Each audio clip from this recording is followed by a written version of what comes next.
the Zelnaga Caverns. I bring you the one and only Socke. He is in the baby blue trunks. He is playing Protoss to the northeast of this particular map versus his opponent, the one and only Nerchio from Team Acer. He is in the red trunks and he is playing Zerg. And what a more suiting map you could get for the final game. Zelnaga Caverns, the all-round, the most average map played in every single tournament. Yep. It's the final in this series. Yep, it was from that initial pool of maps that we saw as we were going through the beta. Zelnaga emerged to be one of the ones that people actually like to play on, as opposed to, say, Desert Oasis.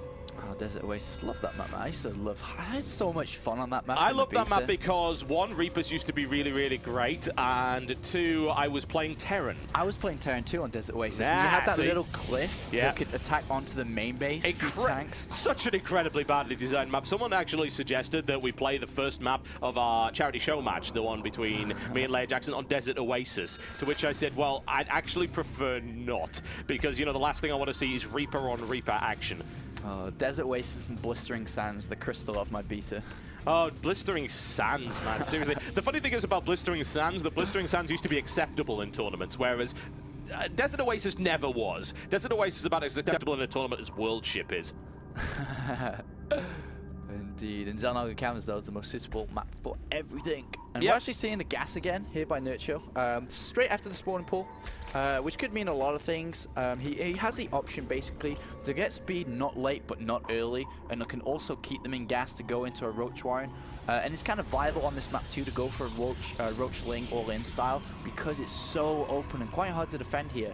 And will Socke be going for a 1-gate expo? Will it be 3? He definitely will be trying to expand soon. We'll just have to see which one he's going to pull off. I think we will see very shortly, won't we?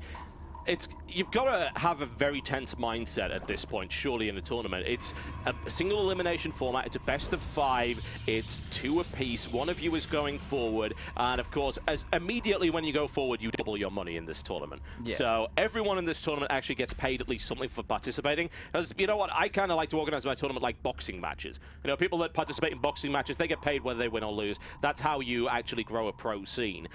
But think about it, $100 if you are in the round of 8, goes up to $200 in 4th place, and of course you can add on to that even more, $400 if you get into 3rd place. So that's big money, hey, indeed. So something to consider, and both of these guys must be feeling very, very tense indeed as a direct result of that. Indeed. And Nerchio just having 1 in gas at the moment, not 2, not 3, but 1. So we'll have to follow that and see if he does add or take away. Meanwhile, it's scouting, taking control of the Zelnaga Towers, will take control of the ramp and also the mineral line later on to scout for that expansion, scout what unit's coming out. Is it Stalker? Is it Sentry? And having a look around the map now, does have an Overlord on the left-hand side by the natural, can go in and scout that natural later on. Meanwhile, in the base, still 1 in gas, is adding on. Oh, look at that, actually. I was going to say what Nerchio's doing, but no. Let's look at what Socke's doing. Oh, this very, very early Twilight Council here. This usually means DTs, probably DT expand play here. And looking around the map, though, Nerchio doesn't really have a good Overlord in position at all, actually. Usually you see one towards the back right of the base, of the Protoss base, to go in and scout here.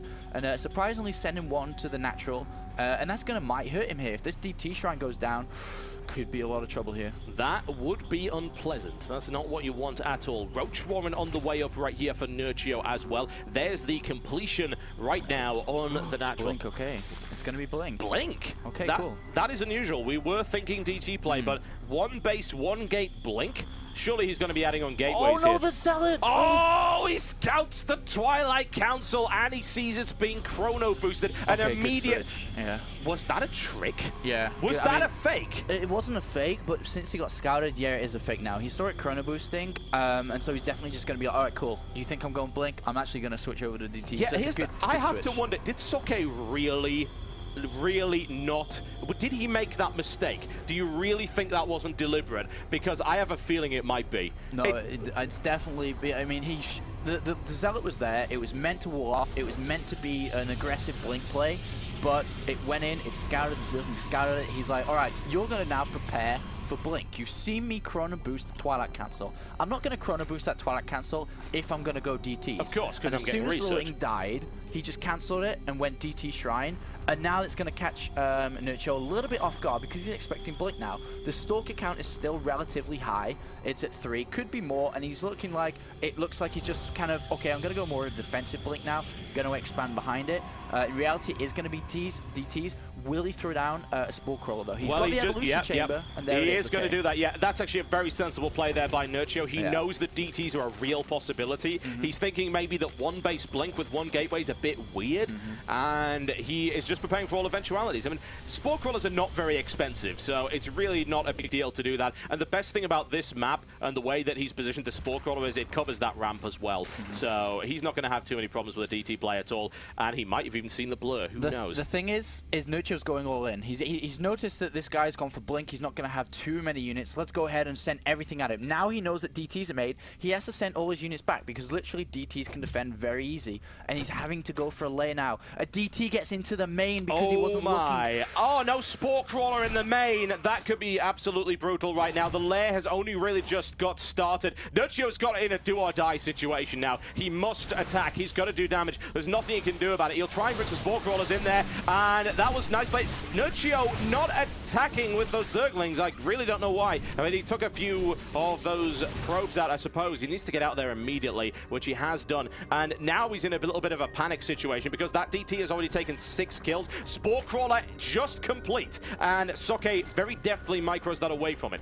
Yeah, Nerchio was still expecting Blink play and saw a defensive Blink play in his mind, and that's kind of why he pushed out like that to go punish that. But unfortunately, DTs was the way that Socke was going to play this. And now Nerchio's got like a million units that can't do anything anymore. Yeah, he's chasing around this Phantom DT, and he looks for the surround on it, and now, of course, out of position. He's going to need an Overseer. He can build one right now once he gets his gas count up, so he is in a reasonable position now to repulse that. In the meantime, we've got to really look at what Socke's been doing, and he's been getting his economy into an absolutely fantastic position. It's now 40 probes to 26, and the income is looking great. Socke's production facilities are starting to get in a great position. He is already sitting on 3 gateways, adding on a 4th and a robo as well. And it looks like that Nerchio's going to stay to the game plan. He's going to push out and go for this kind of mid-game economy now. And what does Socke have to defend it? He's going to have to cut building probes. He's going to have to chrono boost them warp gates because this attack is coming with a Overseer because of the DTs. And I don't even know if he has enough. He has a lot of sentries, does have a cannon, but does he have enough units? Yeah, if Nerchio goes in now, this is going to be really hard to defend. And honestly, I think that Socke may have overestimated the effectiveness of that harassment right there. He perhaps believes that his opponent is not going to attack him. He is unbelievably mistaken, and it could cost him the game right here. There's a wall off right there by Socke. How much firepower is going to be coming in right here from the back of this? Can he defend it? It's going to be very difficult to do. The Nexus is taking a lot of fire, but Socke's defense is, he throws it back. It's absolutely solid, this defense, and now Nerchio knows it. Drone in production, knows he cannot bust through. He's going to try and do as much damage as possible and then try to pull back on his economy, but Socke is looking in fantastic shape right now. He tried to snipe off the Overseer right there, maybe to warp into Dark Templar. It's not happening at the moment right now. A lot of damage coming in. Shields are down right now on the Nexus. He must stop this. He has to stop it. 300, 250. If this Nexus breaks, that might be it. And it goes down, and that is the defense dealt with. However, Socke manages to clean this up, and now has DTs following, and the Overseers have been shut down as well. Great, that's what he needed to do, was take that Nexus down. The thing is, usually when you snipe a Nexus like this, a counterattack should naturally happen. Because he's got Blink, he's trying to do so as well. What does he have to defend? He has a lot of Lings and Roaches. He does have a Spore Crawler and an additional Overseer. So I don't really think that Socke can go in now. So surprisingly, Nerchio can turn this around from here. Yeah, he can. This game is back and forth. Unbelievably fantastic games thus far. An Archon on the way up right here for Socke, who has morphed that from his DTs. That might be a sensible thing to do. Looking to try and grab a 3rd. Nerchio not able to do that. Here comes the counter-attack. Army supply is almost equal. Socke with a very slight advantage, but there are more Roaches on the way right here. Yeah, Roaches without speed, no upgrades by either player. I mean, actually, Socke's got +1, sorry, but there's no upgrades from Nerchio at all. And an Archon now very smart because he knows there's anti-DT defense here. He's going to use the Archon and going to be great against Zerglings. Plus, with Blink, this could potentially kill Nerchio and knock the previous champion out. There's a free queen right there, and funneling his opponent into the hot gates where their numbers will count for nothing, but he is going to have to back off right now. There's too many reinforcements. He gets good force field placement, and now pushing on a counter-attack, breaking through his own force field with the Archon, and just back and forth, back and forth. Oh my god, here come the reinforcements! And that is a lot of Stalkers with Blink and +1. A counter-attack is being launched, though. How is he going to defend against it this time? I hope that he's learnt it, and Lings are on the way out. Socke, once again, into a do-or-die situation. Socke really has to go in now. That's not a lot of Zerglings. He's not too worried about it. He can hold it. In comes the attack from Socke. Will there be enough reinforcements coming out right here from Nerchio? And he gets divided off by some great force field. Socke trying to deal with this, and he might have the firepower to do just that. Good Blink Stalker play. The Archon taking 14 kills and continuing to smash his way through Nerchio right here. Will Nerchio be knocked out by Socke? It's looking very, very close. The Archon is down. More roaches on the way right here, but it's only 2 bases for Nerchio. More reinforcements streaming in for the side right here for Socke, nailing his opponent to the wall right now. More roaches on the way, more Zerglings on the way. The sentry count is very low. He could potentially get a good surround right here. Nerchio is not out of this yet, being backed into a corner right now, and it looks like he's just not going to go for it. He is not happy. I mean, he's just getting more and more reinforcements, and the pressure is not going to stop. +2 is about to finish for these Stalkers. When +2 finishes, this could be very well be the end of Nerchio. It's going to be so hard to defend. Blink Micro at its finest. Oh, look at that. No sentry play, however, so it's smashing in. Oh no, Nerchio, GG.